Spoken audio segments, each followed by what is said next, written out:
Dear students, अस्सलाम वालेकुम। कैसे हैं आप? उम्मीद है कि आप सब लोग अपने अपने घरों में खैरियत से होंगे। प्रीवियस वीडियो में हम टॉर्क की बात कर रहे थे। टॉर्क जो है वो पार्ट 2 में हमने पढ़ा था। टॉर्क के हवाले से उसकी मैग्नीट्यूड और डायरेक्शन की बात की थी। तो इस वीडियो में भी एक्चुअली टॉर्क ही है। टॉर्क की एक टाइप हम पढ़ेंगे कपल के बारे में।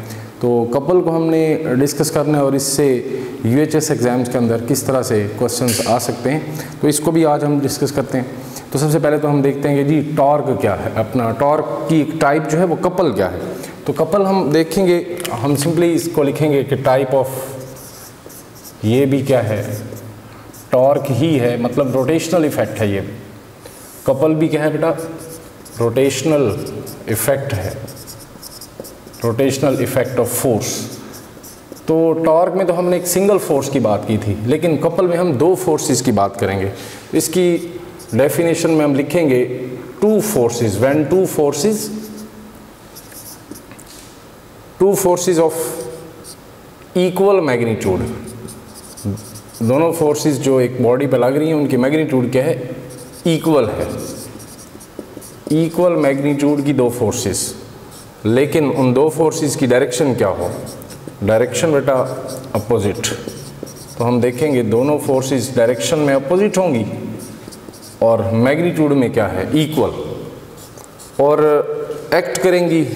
दोनों forces act at different points पे। और हम देखेंगे कि उन दोनों फोर्सेस के जो लाइन ऑफ एक्शन है, line of action of forces भी क्या होगा, डिफरेंट होगा। Line of action of forces different होगा।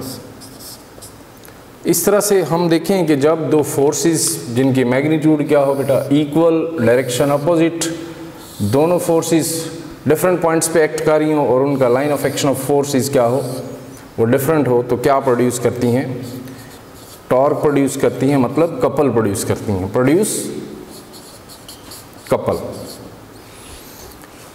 अब इसमें कपल के लिए कंडीशन, मैं यहाँ पे एक डायग्राम भी बनाता हूँ, उसमें आपको इसकी कंडीशन के बारे में आइडिया होगा कि कपल कैसे प्रोड्यूस होते हैं, दो फोर्सेस कैसे लग रही हैं। लेट्स सपोज हमारे पास जो है एक बीम है, या इसको हम मीटर रॉड भी कह सकते हैं। बीम की बजाय क्या है, एक मीटर रॉड है, और उसको हमने इस तरह से प्लेस किया है, मीटर रॉड को। मीटर रॉड पे दो फोर्सेस, एक फोर्स की डायरेक्शन क्या बेटा, डाउनवर्ड, F1 फोर्स है, और इसी पे दूसरी फोर्स लग रही है अपवर्ड डायरेक्शन में, इस तरह से F2 फोर्स। दोनों फोर्सेस की डायरेक्शन देखें जी अपोजिट है। मैग्नीट्यूड अगर इन दोनों की इक्वल हो तो हम कहेंगे कि ये दोनों फोर्सेस क्या है, इस बीम में या मीटर रॉड में एक रोटेशनल इफेक्ट प्रोड्यूस करेंगे। तो इस बैलेंस की बात करें, बीम बैलेंस की बात करें या मीटर रॉड की बात करें, तो इसमें कैसा रोटेशनल इफेक्ट प्रोड्यूस होगा, हम कहेंगे एंटी क्लॉकवाइज। तो अब देखते हैं कि जी इन दो फोर्सेस के दरमियान जो है ये परपेंडिकुलर डिस्टेंस, दो फोर्सेस के दरमियान का परपेंडिकुलर डिस्टेंस क्या कहलाता है, कपल आर्म कहलाता है। इस कपल आर्म को आप XYZ या लेंथ L से भी प्रेजेंट कर सकते हैं। कपल आर्म एक्चुअली क्या है, दो फोर्सेस के दरमियान का परपेंडिकुलर डिस्टेंस, कपल आर्म। तो यहाँ पे फार्मूला क्या होगा, इसमें टॉर्क जो है, टॉर्क ड्यू टू कपल या दो फोर्सेस की वजह से जो टॉर्क प्रोड्यूस हो रहा है, इसका फार्मूला क्या है, टॉर्क इज इक्वल टू, हम कहेंगे कपल आर्म। कपल आर्म को मल्टीप्लाई करना है आपने मैग्नीट्यूड ऑफ सिंगल फोर्स के साथ, मैग्नीट्यूड ऑफ सिंगल फोर्स, यानी कि इन दोनों फोर्सेस में से किसी एक फोर्स की मैग्नीट्यूड को मल्टीप्लाई कर दें किससे, कपल आर्म से, तो ये हमारे पास क्या मिल जाएगा, टॉर्क मिल जाएगा। कपल आर्म क्या है, एक्चुअली डिस्टेंस है। हम कहेंगे perpendicular distance, perpendicular distance between two forces क्या कहलाएगा, कपल आर्म कहलाएगा। अब मैं कहूँ कि अगर ये एक मीटर रॉड है तो मीटर रॉड की लेंथ कितनी होगी, ऑब्वियसली 1 मीटर। तो आप कहेंगे यहाँ से लेके यहाँ तक का डिस्टेंस क्या होगा, 1 मीटर, और दो फोर्सेस भी क्या हैं, अपोजिट इन डायरेक्शन है। अगर मैं कहूँ कि जी F2 की मैग्नीट्यूड कितनी है, 10 न्यूटन है, तो ऑब्वियसली F1 भी क्या होना चाहिए, उसकी भी मैग्नीट्यूड 10 न्यूटन ही होनी चाहिए। अब अगर मैं इस सिचुएशन में जो कपल या टॉर्क मालूम करना चाहूँगा, तो टॉर्क मालूम करने के लिए मुझे क्या पुट करना पड़ेगा, couple arm is equal to 1 metre, और हम मल्टीप्लाई कर देंगे किससे, मैग्नीट्यूड ऑफ सिंगल फोर्स, और वो कितनी है, 10 न्यूटन। तो इस तरह से आप देखेंगे कि भाई 10 न्यूटन मीटर का टॉर्क यहाँ पे प्रोड्यूस हुआ, 10 न्यूटन मीटर, और टॉर्क की SI यूनिट्स क्या होती हैं, न्यूटन मीटर। तो इस तरह से हम टॉर्क जो है इस तरह के क्वेश्चंस में हम सॉल्व करेंगे, टॉर्क मालूम करेंगे। अब यहाँ पे कुछ पास पेपर्स के हवाले से भी हम क्वेश्चंस को डिस्कस कर रहे हैं, तो यहाँ पे किस तरह से क्वेश्चंस बन सकते हैं। जैसे एक क्वेश्चन है कि जी कपल आर्म के हवाले से, कि एक मीटर रॉड है इस तरह से, इस पे दो फोर्सेस एक्ट कर रही हैं, 100 न्यूटन की फोर्स है ये, और ये भी क्या है, ऑब्वियसली इसके अपोजिट डायरेक्शन में इस एंड पे ये भी लग रही है 100 न्यूटन की। और हम कहेंगे जी इस बीम बैलेंस, एक बीम है, एक बीम का जो सेंटर है, सेंटर से ये डिस्टेंस जो है वो दिया हुआ है 1 मीटर। तो अब इस केस में अगर उस आपसे ये पूछे कि जी टॉर्क क्या होगा, तो ऑप्शन बन सकता है कि जी 100 न्यूटन मीटर का टॉर्क प्रोड्यूस हो रहा है यहाँ पे, 200 न्यूटन मीटर का टॉर्क प्रोड्यूस हो रहा है, या चार्ली मैं देखूँ कि 150 न्यूटन मीटर का टॉर्क प्रोड्यूस हो रहा है, या डेल्टा ऑप्शन में बात करूँ 250 न्यूटन मीटर का टॉर्क प्रोड्यूस हो रहा है। तो हम देखेंगे भाई सिंपली टॉर्क का पहले फार्मूला लिखते हैं, इसका सोल्यूशन। तो पहले तो इसकी ऑप्शन की अगर मैं बात करूं तो ऑप्शन क्या होगा, 200 न्यूटन मीटर। इसको कैसे सॉल्व करेंगे, सिंपली टॉर्क का फार्मूला लिखें, torque is equal to couple arm. Couple arm क्या है, दो परपेंडिकुलर फोर्सेस के दरमियान का डिस्टेंस। अब ये हमारे पास यहाँ से यहाँ तक अगर 1 मीटर है तो मजीद भी क्या होगा, 1 मीटर। तो इसका मतलब यहाँ पे जो कपल आर्म है वो कितना है, 2 मीटर है। तो 2 मीटर कपल आर्म और मल्टीप्लाई कर देंगे किससे, मैग्नीट्यूड ऑफ सिंगल फोर्स, तो वो कितनी है, 100 न्यूटन। तो इस तरह से इसका आंसर क्या मिलेगा, 200 न्यूटन मीटर। तो ये हमारे पास क्या आ गया, टॉर्क आ गया। अब ये तो हमारे पास बिल्कुल सिंपल से क्वेश्चंस हैं। अगर हम देखें तो क्वेश्चन यूँ भी बनते हैं कि एक क्वेश्चन आपके सामने मैं यहाँ पे कपल के हवाले से लिखूँगा कि जी एक रॉड है, इस रॉड को एट सम एंगल इंक्लाइंड किया गया है, विद द हॉरिजेंटल इंक्लाइंड है एट सम एंगल, ये एक रॉड इस तरह से, और इसका सेंटर से ये डिस्टेंस, ये हमें बता दिया कितना भाई, x डिस्टेंस है कितना, 1 मीटर। और यहाँ पे जो इसका एंगल ऑफ इंक्लिनेशन है हॉरिजेंटल के साथ, ये एंगल कितना है जी, 30 डिग्री है। और जब 30 डिग्री एंगल है और फोर्सेस लग रही हैं इसके ऊपर, इस साइड पे फोर्स लग रही है 100 न्यूटन की या 10 न्यूटन की फोर्स इधर, और ऑब्वियसली 10 न्यूटन की फोर्स इधर लग रही है इसके अपोजिट डायरेक्शन में, तो ये भी क्या है, 10 न्यूटन की फोर्स है, ये भी 10 न्यूटन की फोर्स। अभी अगर आपसे वो पूछे कि जी यहाँ पे इस केस में टॉर्क कैसा होगा, कितना होगा टॉर्क, तो अगर मैं अल्फा ऑप्शन की बात करूँ कि ये टॉर्क जो है 10 न्यूटन मीटर का होगा, या 5 न्यूटन मीटर का होगा, या 20 न्यूटन मीटर का होगा, या डेल्टा ऑप्शन में 25 न्यूटन मीटर का यहाँ पे टॉर्क प्रोड्यूस होगा। तो ज़रा देखें बेटा, मैं आपको यहाँ पे ज़रा इसकी फिगर जो है वो क्लियर कर दूँ कि ये रॉड जो है किस तरह से है, इसका एंगल ऑफ इंक्लिनेशन इंक्लाइंड है विद एक्स एक्सिस कितने एंगल पे, 30 डिग्री पे ये रॉड, और इस पे फोर्स लग रही है 10 न्यूटन की इधर और 10 न्यूटन की इधर। ऑब्वियसली इसमें जी रोटेशनल इफेक्ट तो प्रोड्यूस होगा, और वही रोटेशनल इफेक्ट हमने मालूम करना है। अब हमें फार्मूला में इसके अगर सोल्यूशन की बात करूं तो इसको हम सॉल्व कैसे करेंगे, तो इसका अगर मैं ऑप्शन की बात करूँ कि ऑप्शन इसका कितना बनता है, तो ये ऑप्शन यहाँ पे भी 10 न्यूटन मीटर ही है। तो इसको हम सॉल्व कैसे करेंगे ज़रा देखते हैं। सॉल्व करने के लिए हमें पता है कि जी टॉर्क किसके बराबर, couple arm multiply by magnitude of single force. तो यहाँ पे हम फोर्स, सिंगल फोर्स से इसको मल्टीप्लाई करेंगे, तो हमें कपल आर्म मालूम करना है। तो क्या मैं यहाँ से लेके यहाँ तक की लेंथ को कपल आर्म कह सकता हूँ? नहीं, क्योंकि फोर्सेस जो है वो इसके साथ कुछ एंगल पे हैं। तो इसलिए मुझे इसकी लेंथ को एक वेक्टर मानते हुए इसके दो कंपोनेंट्स बनाने पड़ेंगे। तो अगर मैं दो कंपोनेंट्स बनाऊंगा तो एक कंपोनेंट देखें ये वाला कंपोनेंट होगा, ये कंपोनेंट इस लेंथ का जो कि 2 मीटर लेंथ होगी टोटल, तो 2 मीटर लेंथ का जो कपल आर्म अगर हम मालूम करें तो ये जो लाइन है ये इस फोर्स के साथ क्या है, परपेंडिकुलर है। मतलब इस फोर्स के साथ क्या है, हॉरिजॉन्टल फोर्सेस हैं। तो वर्टिकल डिस्टेंस क्या होगा, vertical component of this distance, या इस बीम की बात कर रहा हूँ, इस रॉड की बात कर रहा हूँ, तो रॉड की लेंथ कितनी है बेटा, 2 मीटर। इस 2 मीटर का ये जो कंपोनेंट होगा ये इस फोर्स के साथ परपेंडिकुलर है। तो अब इस लाइन को आप क्या बोलेंगे, कपल आर्म।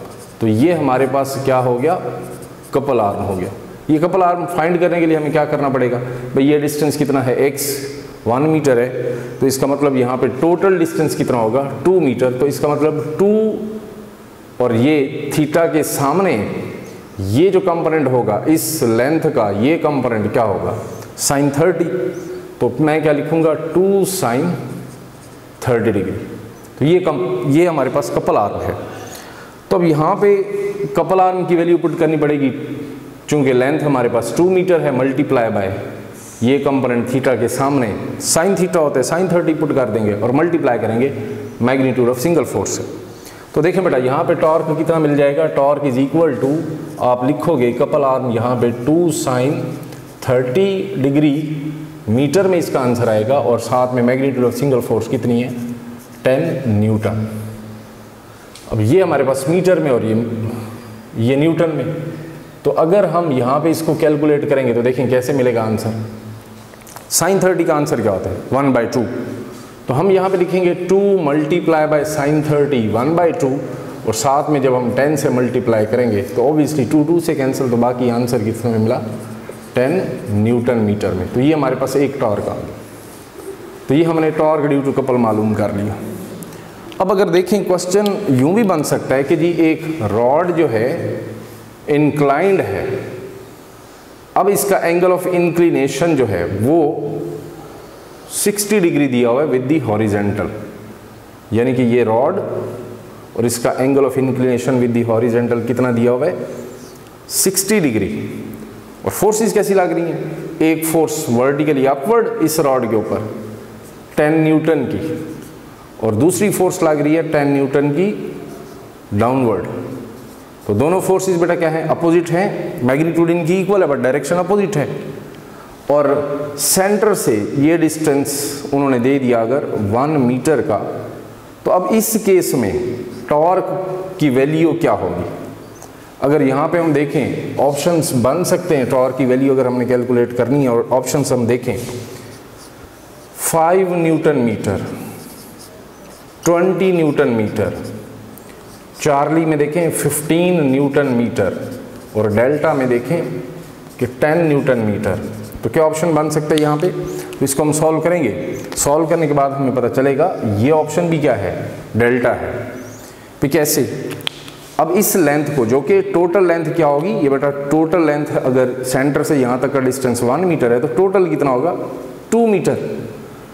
अब हमें फिर से क्या करना पड़ेगा भाई, इस लेंथ को डायरेक्टली हम कपल आर्म नहीं कह सकते, क्योंकि कपल आर्म का मतलब क्या है, दो फोर्सेस के दरमियान परपेंडिकुलर डिस्टेंस।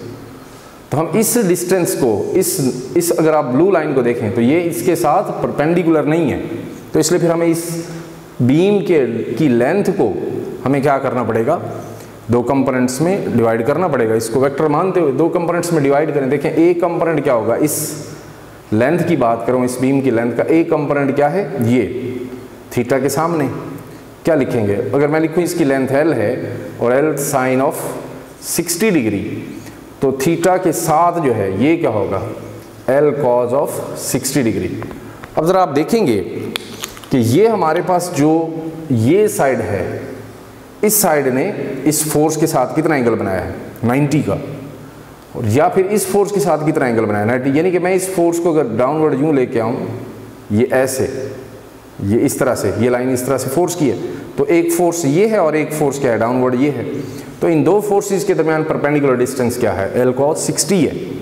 जैसे यहाँ पे इन दो फोर्सेस के दरमियान, यानी कि मैं अगर देखूँ इस फोर्स को यूँ पीछे लेके आऊँ यूँ इस तरह से, तो इन दो फोर्सेस के दरमियान जो कि अपोजिट इन डायरेक्शन है, दो फोर्सेस, इनके दरमियान जो है ये लेंथ क्या कहलाएगी, कपल आर्म कहलाएगी। यही क्या है, perpendicular distance between two forces.